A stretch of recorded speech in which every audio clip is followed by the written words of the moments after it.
생산과 소비 부록을 시작하겠습니다. 저번 시간에 김대중의 산업정책을 살펴보았죠. 일정 부분 개선했죠. 다 개선한 건 아닌데 개선하지 않은 부분은 뒤에서 살펴보기로 하고, 기본적으로 김대중 역시 김명삼과 마찬가지로 군사정부를 개성을 했죠. 산업을 육성해야 되겠다.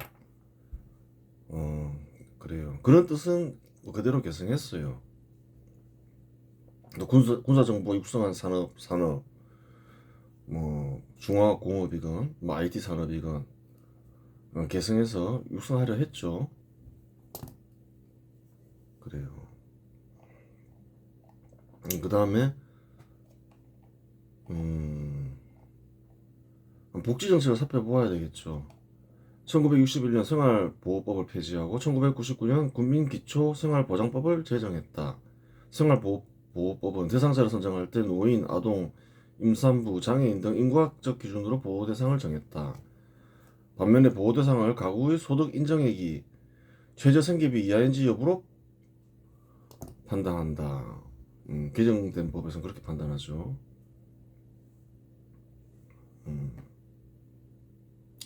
새로 제정된 법에서는 실질적으로 보호를 필요로 하는 사람들을 선정하니 이전의 법보다 개선된 법이다. 그렇죠. 뭐 필요한 사람한테도 복지 정책을 실시해야 되는 거죠. 뭐 노인이나 아동, 임산부라 하더라도 그래요. 그렇게 지정하기는 어렵죠. 뭐 잘 사는 사람들도 있을 거고. 좀 구체적으로 어, 그래요. 보호를 필요로 하는 대상한테 지원하는 게 맞겠죠. 그렇게 기준을 찾아가는 거는 뭐 좋은 일인 거예요. 포퓰리즘이라고 할 수는 없죠. 복지 정책이라 해서 다 포퓰리즘이라고 하면 안 되죠. 국가에 여유 자금이 생기면 복지 정책을 실시할 수 있죠. 어떻게 실시하냐에 따라서 이제 포퓰리즘이냐 아니냐 이제 그런 부분이 결정되겠죠. 1999년 2월 국민건강보험법 제정, 장애인 고용촉진 및 직업재활법 개정 등이 있었는데, 이러한 법은 이전의 복지 정책을 개선하되 복지 대상의 범위를 넓힌 것이다. 실상 포퓰리즘의 판단 여부는 크게 두 가지로 나누어진다. 첫 번째는 복지 대상을 정하는 기준이다. 복지를 필요로 하지 않는 이들에게 복지 정책을 실시하면 낭비가 발생한다. 막 돈 뿌리는 일들이 많이 발생하죠, 현 시대에서는. 그건 포퓰리즘 정책인 거예요. 아무한테나 딱 그냥 다 뿌린다. 그건 포퓰리즘이죠. 두 번째는 복지에 동원되는 물자이다. 정부가 감당할 수 없는 금액을 동원하면, 그 물자를 동원하면, 그렇죠. 정부의 재정에 문제가 생겨 경제 파탄을 맞는 경우가 많다. 그런 경우는 흔하죠, 뭐. 특히 민주정치를 하다 보면 표를 얻으려고 마구잡이로 그런 정책을 실시하죠. 역량도 안 되면서. 그러면 어떻게 되나요? 빚으로 하게 되고 재정 파탄이 일어나는 거죠. 그래서 어려워진 나라들이 굉장히 많죠.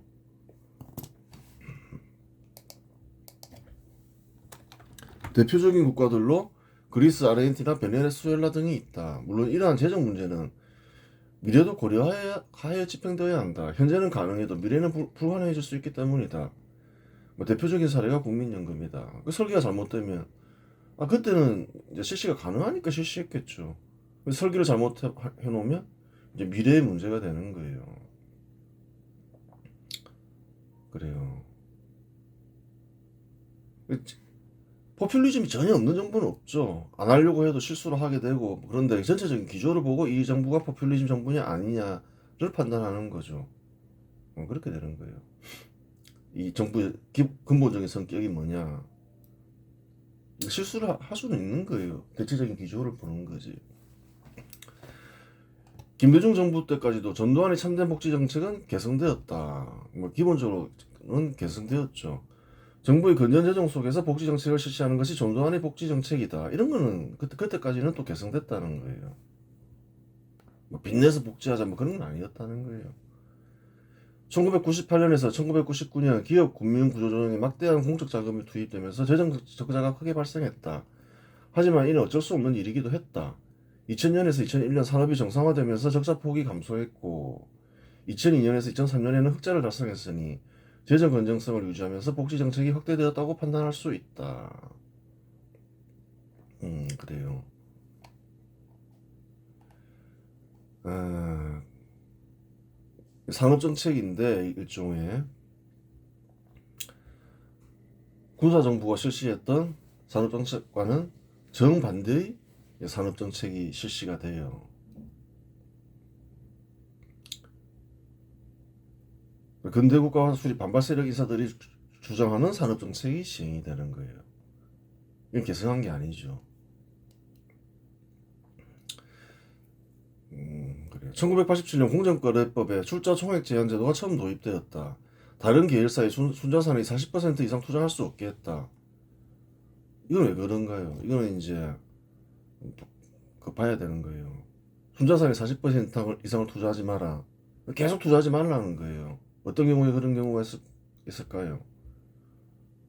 투자를 해서 자회사를 만들었어요. 자회사가 부실해져요. 그러면 어떻게 되나요? 살리기 위해서 계속 투자하게 되죠. 그러면 기업이 부실해지잖아요. 그러면 자회사만 파산하는 게 아니라 모회사도 파산할 수 있는 거죠. 그걸 방지하기 위해서는 이제 이런 제한을 두었다는 거예요. 이런 계열사가 부실해질 경우 투자 모기업 역시 부실해질 수 있기 때문이다. 그걸 방지하고자 이런 제한을 가했다는 거예요. 투자를 막은 건 아니죠. 하지만 이 법은 2000년에 순자산을 55% 이상 투자하지 못하는 것으로 바뀌었다. 이게 문제라는 거예요. 거의 투자를 못하게 이제 막는 거죠. 막는 방향으로 나가는 거예요. 그 뒤로 계속 한국이 그렇게 나가는 거예요. 대기업은 투자하지 마 이런 식으로. 그 전두환이 시작한 거죠. 전두환이 아니라 누가 시작했나요? 김대중이 시작한 거죠. 그때는 이제 목적이 다르다는 거예요. 즉 계열사 투자를 최대한 억제시킨 것이다. 김대중은 근대국가 수립 반발 세력 인사인데 평소 그는 중소기업을 육성해야지 대기업을 육성하면 안 된다는 신조를 지니고 있었다. 김대중 늘 그렇게 주장했죠. 대중경제론, 자기가 쓴 대중경제론에서도 그렇게 언급을 했고, 그래요. 특히 여러 개의 대기업을 창립한 기업 소유자를 재벌이라고 부르며 악당 취급했는데, 근대국가 수립 반발 세력 인사들은 그랬죠. 당시 근대국가 수립 반발 세력 인사들은 그러한 생각을 공유했다. 김대중도 마찬가지였다는 거예요. 그래서 가능한 한 투자를 막기 위해 투자 한도를 25%로 축소한 것이다. 대기업 투자는 안 돼. 뭐 자꾸 돈 벌려고 그래. 왜 자꾸 확장해? 이런 식으로 생각했다는 거예요. 재벌이라는 용어도 여러 개의 대기업을 창립한 기업 소유자를 비난하기 위해서 만들어진다는 거죠. 그래요. 재산이 많은 기업에서 투자를 해야 양질의 일자리가 생기는데 정반대로 생각한 것이다. 잘 생각해 보라는 거예요. 군사정부는 어떤가요? 대기업을 육성하고 대기업이 투자를 유도했죠. 왜 그렇게 했나요? 왜 얘기했잖아요. 수백만 수천만이 도시로 몰려드는데 기왕이면 양질 일자리를 많이 제공하는 게 좋잖아요. 그 투자를 장려했다는 거예요. 근데 김대중은 다르게 정반대로 생각한 사람이라는 거예요. 그걸 알아야 되는 거예요. 완전히 다른 것이다. 그런데 이와 같은 제안은 대기업과 국부에 영향을 미쳤다. 어떻게 미쳤냐? 굉장히 심각한 문제가 있었다는 거예요. 김대중은 자기가 옳다 생각하고 또 근대국가 수립 반발 세력이 있었던 그게 옳다 생각하고 지지하겠지만 그 내막을 자세히 알면 굉장히 문제가 심각하다는 거예요. 당시 IMF 요구로 인해 자본시장을 자유화했다. 외국인들이 우량 기업의 주식을 헐값에 대거 사들이는데 엄격한 출자 총액 제한 제도로 인해 한국 기업들은 헐값에 주식을 사들이지 못했다. 헐값에도 사들이지 못하고 이제 어느 정도 이상 투자를 못하게 만드는 거예요. 주식을 못 사겠죠. 경영권에 위협을 받을 거 아니에요. 경영하는데 애로사항이 생기는 거죠. 또 여러 가지 문제가 생기는 거예요. 헐값에 살면 어떻게 되나요? 그 이익을 다 외국인 투자자들이 가져가게 되잖아요. 한번 보자는 거예요. 지금 한국인과 외국인 사이에 역차별이 생긴 것이다. 외국인은 자유롭게 투자할 수 있는데 한국인은 자유롭게 투자할 수 없게 만들면 어떡하나요? 굉장히 큰 문제인 거죠. 막대한 시세 차익과 배당금이 외국에 유출되게 되었으니 결국 한국을 외국에 팔아 넘긴 셈이 되었다. 김대중이 그렇게 했다는 거예요. 그거 알아야 되는 거예요. 또한 막대한 지분이 외국인 투자자에게 넘어감으로써 기업 소유자들의 경영권에도 이상이 생긴 셈이다. 계속 경영권이 문제가 되니까 이상한 일들이 벌어지는 거예요. 경영권을 그래요. 잃지 않기 위해서 막 여러 가지 일들이 벌어지죠. 힘들게 키우는 기업으로부터 얻는 이익을 외국에 거저 넘긴 셈이니 죄가 크다. 죄가 굉장히 크다는 거예요. 자기들이 힘들게 키워놓고 자기들 이익을 다 외국인 투자자에게 넘기는 꼴이 돼버렸다는 거예요. 이 김대중의 이런 행동 때문에 사실이라는 거예요. 실제로 삼성전자의 외국인 지분율은 1997년 약 20%에서 2000년대 초반 50% 이상으로 증가했다. 그래요.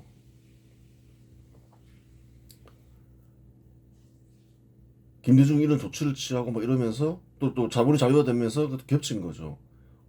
30%가 증가해 버린 거예요.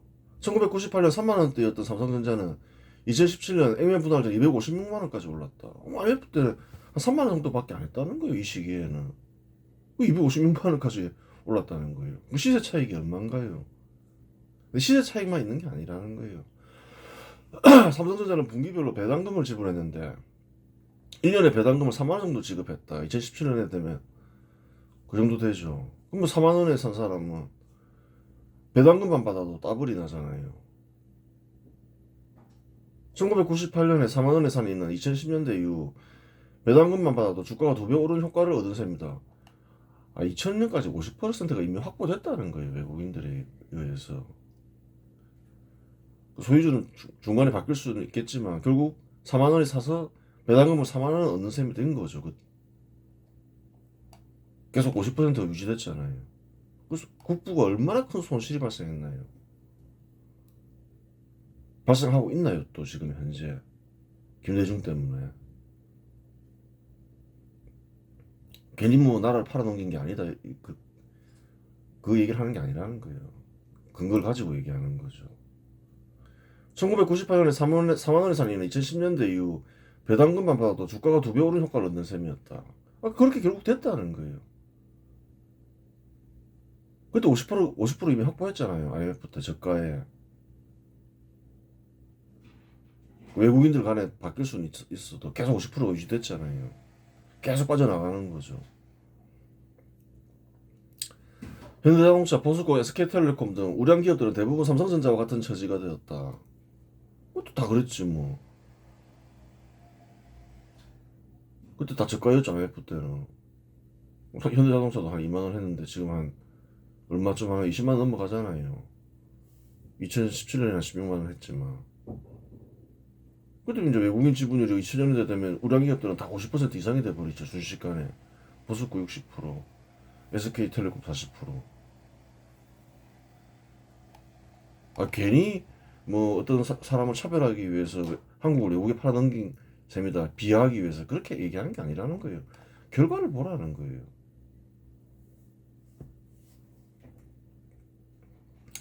김대중은 대기업과 대기업 소유자, 특히 여러 대기업을 창립한 기업 소유자와 여러 대기업들의 연합을 제약시하는 전형적인 근대국가 수립 반발 세력 인사였다.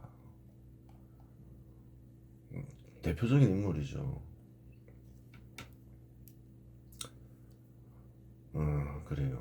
그 부작용은 굉장히 컸죠. 출자 총액 제한 제도만 있었던 게 아니라는 거예요. 1999년 공정거래법에 지주회사 제도가 도입되면서 지주회사 행위 제한 규정이 만들어졌다. 또 지주회사로 또 투자를 못하게 막는다는 거예요. 지주회사 및 자, 손자, 증손회자가 다른 회사 주식을 일정 비율 이상 보유하지 못하게 한 것이다. 그렇게 했죠. 지주회사가 투자하면 뭐 자가 되고 자회사가 되고 또 자회사가 또 투자하면 지주회사한테 손자회사가 되고 뭐 그런 거죠. 이는 대기업 소유자가 계열사 지분을 무한정 늘려서 지배력을 강화하는 것을 막기 위해서였다. 또 이제 근데 지주회사가 또 손자나 증손회사 투자는 직접 투자를 못하겠다는 거예요. 예를 들어 일반 지주회사는 자회사 지분율 최소 20% 이상 보유해야 하지만 지주회사의 손자회사와 증손회사의 직접 투자는 금지되었다. 그래요. 즉 계열사 지배구조를 단순화하고 대기업과 대기업 소유자의 투자를 제한하는 목적이 있다. 투자를 직접 못하게 막는다는 거예요. 그 이유는 뭔가요? 대기업과 대기업 소유자의 투자를 제한하겠다. 그런 게 있다는 거예요. 하지만 이러한 규제는 대기업이 투자 사유를 크게 제한했다. 기업이 성장하려면 자본을 투입해 계열사를 키워야 하는데 지분 보유 제한 때문에 제약이 생겼다. 이러한 조치는 결국 국내 투자를 위축시키고 그 결과 양질 일자리 공급을 제한한다. 어떻게든 투자를 제한하려고 하죠. 대기업 투자를. 나라에 좋을까요? 안 좋을까요? 아니, 돈 있는 곳에서 투자하는 게 좋은 거지. 왜 투자를 막아요? 특히 외환 위기 이후 IMF 요구로 자본시장이 자유화 되자 외국인 투자자들은 우량 기업의 지분을 대거 매입했다. 그렇죠. 직접 투자 못하게 막았으니까. 특히 손자회사 뭐 이런 곳에는 우량 기업을 외국인 투자자가 지분을 많이 획득하기 쉽겠죠. 반면에 국내 기업은 지주회사 규제 때문에 적극적으로 지분을 확보하지 못했다. 그 결과 외국인 지분율은 빠르게 상승했고 배당금과 시세 차익이 해외로 유출되는 부작용이 나타났다. 즉 김대중은 이중 삼중으로 대기업과 대기업 소유주의 투자를 크게 제한함으로써 한국 기업들을 외국에 헐값에 팔아넘겼다. 그 사실이라는 거예요. 오늘날에 그걸 뭐라는 거예요. 50% 지분이 1900 아니면 사태 때 넘겨가고 4만 원에 산 셈이잖아요. 배당금을 4만 원씩 매년 지급하고 있다는 거예요. 무슨 짓이냐는 거예요. 현대차 2만 원에 샀고 배당금 4천 원씩 지불하고 있다는 거예요. 그때 이미 그렇게 2만 원에 넘어갔다는 거예요. 그게 죄가 큰 거죠. 괜히 나라 팔아넘겼다 그렇게 얘기하는 게 아니라는 거예요. 다른 목적으로 했다 하더라도 결과가 이렇게 돼버리는 거죠.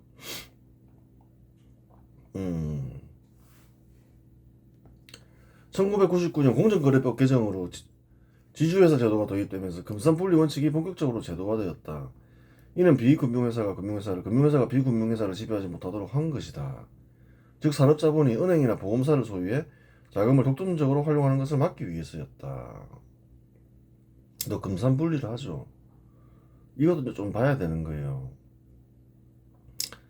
예를 들어 일반 지주회사는 금융회사를 자회사로 둘 수 없고 금융지주회사는 반대로 비금융회사를 자회사로 둘 수 없도록 규정하였다. 이는 대기업 소유자가 금융을 통해 계열사 지배력을 무한정 확대하는 것을 차단하려는 목적이었다. 즉 재벌의 경제력 집중을 억제하고 금융시장의 독립성을 확보하려는 취지였다. 그래요. 금융회사는 그냥 일반 기업 계열사로 만들지 말고 일반 기업은 금융사를 계열사로 만들지 마라 이렇게 이제 제도화한 거죠. 그럴 수도 있는데 근데 이건 좀 심한 거죠. 제한은 필요한데 그 제한이 왜 필요한지를 봐야 되는 거예요. 김대중의 목적은 뭔가요? 산업자본이 은행이나 보험사를 이용해서 대기업이 더 확장적으로 커지는 걸 방지하기 위해서죠. 근데 이제 규제하는 데는 다른 목적이 있다는 거예요. 원래는 규제해야 되는 목적이 있긴 있어요. 금융사와 일반 기업의 결탁에는 문제가 있지만 아예 분리를 하면 더 큰 문제가 생긴다. 그렇지, 분리를 하면 안 된다는 거예요. 제한은 해야 되지만. 금융사와 일반 기업이 결탁할 경우 일반 기업이 부실화되면 금융사의 자금이 동원된다. 그 경우 금융사도 부실해져. 일반 기업이 파산할 때 금융사도 함께 파산한다. 이런 문제가 있다는 거예요. 2008년 미국의 금융위기가 발생할 무렵 GM은 자동차 제조업체였지만 금융사 자회사 그래요. GMAC를 통해 자동차 할부대 출구 보험까지 운영했다. GM이 부실화되자 GMAC도 대규모 손실을 입었고 결국 GM과 GMAC 모두 정부의 구제금융을 받아야 했다. 그렇죠. 한쪽이 부실되니까 돈을 빌려준 쪽도 부실화돼 버리는 거죠. 이런 걸 방지하기 위해서는 제한이 필요한 거예요. 아이버 사태가 발발한 무렵 대우그룹은 제조업뿐 아니라 금융 계열사를 보유했다. 대우증권, 대우캐피탈 등이 있었죠. 그룹 계열사들이 부실화되자 금융 계열사 자금이 동원되었고 결국 금융사까지 연쇄적으로 위기에 맞았다. 그렇게 된다는 거예요.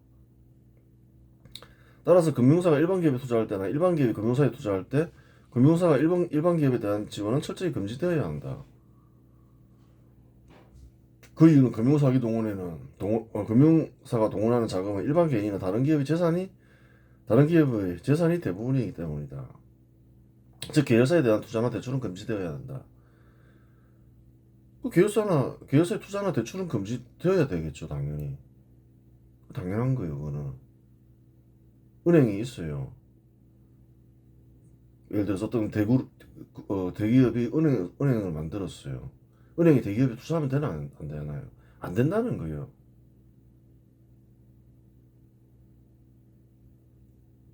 대기업이 잘못되면 은행도 잘못된다는 거예요. 근데 은행 자금은 또 뭔가요?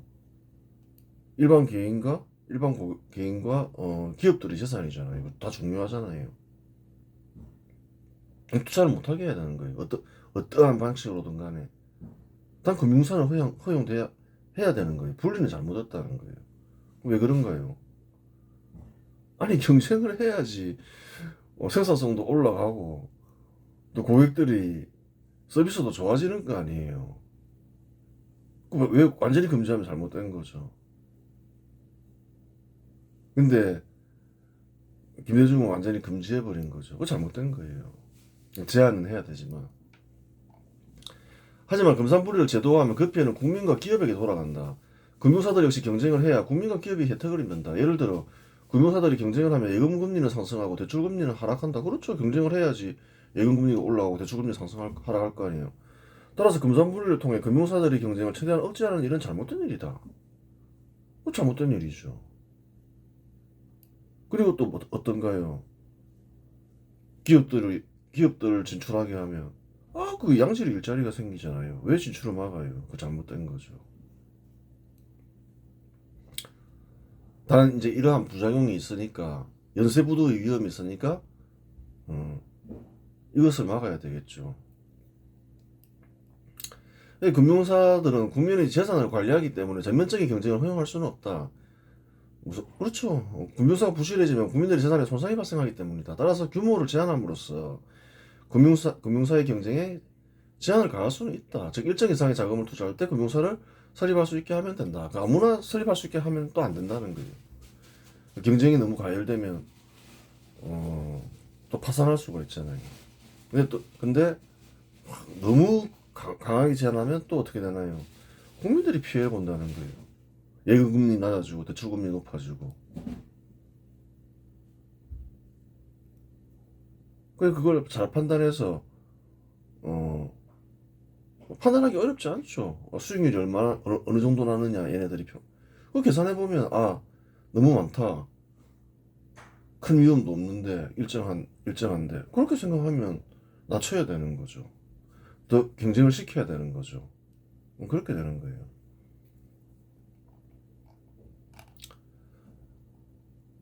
살펴보았듯이 김대중은 대기업의 투자를 최대한 억제하는 데 초점이 맞춰져 있다. 모든 게 그렇죠. 산업을 육성하려는 건 사실이었어요. 개성을 해서 산업을 육성해야 되는데 대기업은 육성하면 안 된다. 또 여러 개의 대기업을 가진 그룹을 육성하면 안 된다. 이렇게 생각했던 사람이라는 거예요. 군사정부하고 정반대죠. 이와 같은 김대중의 경제정책은 군사정부의 경제정책과 정반대의 것이다. 군사정부는 투자와 양질 일자리를 늘리고 기업의 생산성을 증가시키기 위해 대기업과 대기업 소유자의 투자를 적극 장려했다. 그렇죠. 그러면서 그러하기에 여러 대기업을 창립한 기업 소유자가 생길 수 있었다. 하지만 김대중은 대기업과 대기업 소유주를 제약시했기 때문에 대기업과 대기업 소유주의 투자를 최대한 제한하려 한 것이다. 이와 같은 생각은 어디에서 기인한 것인가? 그 뒤로 어떻게 되나요? 잘 알아야 되는 거예요. 그 전까지는 안 그랬다는 거예요. 대기업을 최대한 육성하려 했다는 거예요. 근데 그 다음부터는 누구나 대기업 육성을 상당히 반대를 하죠. 뭐 이당 저당 할 거 없이. 그럼 그게 국가에 좋겠냐는 거예요. 국가가 괜히 어려워지는 게 아니라는 거예요. 청년들이 일자리 구하기 어렵고 몇 가지 요인이 더 있지만 대기업을 육성해야지 양질 일자리가 공급될 거 아니에요. 군사정부는 그렇게 했지만 김대중은 정반대의 정책을 썼다는 거예요. 식민지 조선의 한국인들 대부분은 공산주의를 싫어했다. 그걸 알아야 되는 거예요. 그것을 간파한 북한의 울북한 공산주의자인 조소왕이 공산주의 변종인 상균주의를 만들어 임시정부가 국내에 유포시켰다. 상균주의를 알아야 되는 거예요. 현실 한국의 그 근대국가 수립 반발 세력 인사들 대부분이 상균주의를 실현하려고 한다는 거예요. 근데 그 내용을 보니까 공산주의더라. 그렇게 되는 거예요. 누가 만들었냐? 북한의 울북한 공산주의자인 조소왕이 만들었다는 거예요. 상균주의는 토지와 대생산 시설, 즉 대기업의 국유화를 목표로 한다. 상균주의에 따르면 중소기업이 대기업으로 성장하면 국유화해야 한다. 그걸 알아야 되는 거예요. 상균주의는 토지와 대생산 시설의 국유화를 그래 주장하고 있어요. 중소상인들은 그 정도는 허용하자 이건 거예요. 공산주의는 다 국유화하자는 거고. 그렇게 얘기하면 설득력이 없으니까 조금 이제 접근하기 위해서 공산주의를 변형했다고 하는 거예요. 그 변종 공산주의라고 하는 거예요. 실상 이러한 일은 불가능하기 때문에 대기업의 생성을 최대한 억제하고자 하는 방식으로 현실에서 실현되는 것이다. 이런 일은 안 되는 거죠. 대생산 시설을 국유화해야 한다. 그러면 중소기업을 대기업으로 육성했어요. 그러면 그 국유화해야 되는 거예요. 그 말도 안 되는 일인 거죠. 소린 거죠. 그러니까 어떻게 해야 되나요? 아예 대기업으로 성장하지 못하게끔 해야 된다. 그거라는 거예요. 김대중은 그걸 하려고 했다는 거예요. 잘 보라는 거예요. 토지를 최대한 억제하려는 것, 사유화를. 그걸 누가 본격적으로 시작했나요? 노무현이 시작했다는 거예요. 반대로 대기업을 최대한 억제하려고 하는 것, 누가 시도했나요? 김대중이 시행했다는 거예요. 김대중 나아가 한국의 근대국가 수립 반발 세력 인사들 대부분이 상균주의를 채택하고 있다고 보면 된다. 상균주의죠. 뭐든지 생각이 먼저라는 거예요. 생각이 있은 뒤에 행동이 있다는 거예요. 그럼 그 생각이 어디에서 비롯되었냐? 그걸 찾아봐야 된다는 거예요. 아, 상균주의에서 비롯되었구나. 그걸 알 수 있는 거예요. 여러 경로를 통해서 이제 이어져 왔겠죠. 그건 또 전문적인 연령인데 대충 알긴 안다마는 뭐 자세하게 또 얘기하긴 그러니까 여러 사람들한테 그 전수되면서 이어져 왔던 거예요. 공산주의 국가가 붕괴되면서 공산주의 실상이 드러난 현실에서 김대중은 상균주의를 어떻게든 실현하려 했던 것이다. 그 어떻게든 실현하려고 한 거죠. 그러니까 계속 이제 대기업의 생성을 최대한 막으려 했던 거예요. 각종 이제 규제를 만들면서. 따라서 김대중은 근대국가 수립 반발 세력 인사들 중에서도 상균주의를 채택한 공산주의 세력 인사에 속한다. 그렇게 보면 돼. 확실하죠, 뭐. 대체로 다 상균주의를 채택하고 있다고 보면 되는 거예요. 대기업이 생기면 중소상인들의 삶이 어려워지는 것은 아닌가라고 틀린 생각을 하는 이들이 많다. 자기가 공산주의 세력이라는 인사라면서 이런 걸 시행하진 않죠. 중소상인들이 소득을 보장한다 이렇게 얘기를 하죠. 틀린 거라는 거예요. 군사정부가 대기업을 육성할 때 중소상인들의 소득은 가장 높았다. 사실이죠. 대기업과 대기업 근로자들은 중소상인들이 고객이 되기 때문이다. 아니, 대기업을 육성하면 그 근로자들이 다 중소상인들이 고객이 되지 뭐. 고객이 많아져야 소득이 올라가죠. 반대로 대기업 육성을 억제하면 억제할수록 중소상인들의 삶은 어려워진다. 그거 당연하죠. 고객이 줄어드니까. 군사정부 시절 근로자와 근로자 가구하고 중소상인과 같은 비근로자 가구의 소득은 비슷했다. 그래요. 군사정부 때는 어땠냐? 중소상인과 근로자 가구의 소득이 비슷했다는 거예요. 하지만 현 시점에 이르면 근로자 가구 소득은 비근로자 가구 소득의 40%보다 40% 정도 높다. 훨씬 높죠. 거짓말이 아니라는 거예요.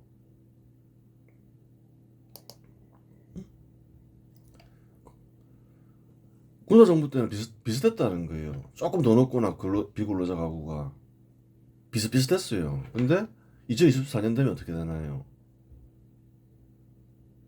근로자 가구 580만 원, 근로자 가구가 420만 원, 근로자 가구가 훨씬 높아졌죠. 그 왜 그런가요? 중소상인을 육성한답시고 대기업 육성 정책을 대기업을 억제했기 때문에 그런 거예요. 아니, 대기업 육성하면 대기업 근로자들이 뭐가 되냐는 거예요. 중소상인들이 고객이 되지. 대기업 억제하면 어떻게 될까요? 대기업 근로자가 될 사람들이 장사할 거 아니에요. 사업할 거 아니에요. 경쟁이 치열해지니까 못 사게 되는 거죠. 그다 문제가 있는 거예요. 맞는 것 같지만 맞는 게 아니라는 거예요. 이는 중소상인들을 보호한다는 목적과 대기업 억제 정책을 썼기 때문이다. 대기업을 육성하면 중소상인의 고객은 증가하고 중소상인이 될 사람이 대기업에 흡수되기 때문에 자연히 비근로자하고 소득은 상승하고 대기업을 억제하면 중소상인의 고객은 감소하고 중소상인이 될 사람이 증가하기 때문에 비근로자하고의 소득은 감소한다. 여러 가지 목적으로 막 대기업을 억제하죠. 또 이런 경우도 있고 그래요. 또 이런 것도 있어요. 같은 업종에 대기업이 진출하는 걸 막고자 하고 뭐 이런 게 있는데 그거 잘못된 거예요. 어떤 사업체가 있는데 새로운 사업체가 들어서요. 경쟁을 하겠죠. 누가 이기겠어요? 생산성이 높은 곳이 이기겠죠. 생산성이 높은 곳이 이기면 어떻게 되나요? 생산성이 높은 곳은 개개인의 소득이 통상 높다는 거예요. 저질의 일자리가 양질의 일자리로 바뀐다는 거예요. 세상의 이치가 그렇다는 거예요. 새로운 주거 환경이 나왔어요. 아파트가 나왔어요. 아파트를 개발할 때 어떤가요? 안 좋은 일이 생기죠. 딴 데로 이사 가야 되고. 근데 빨리빨리 개발해서 전부 아파트를 만들면 어떻게 되나요? 전부 아파트에 살게 된다는 거예요. 예전에 초가집이 있었는데 초가집을 다 없애니까 어떻게 되나요? 다 좋은 집에서 산다는 거예요, 이전보다. 그런 거랑 똑같은 이치라는 거예요.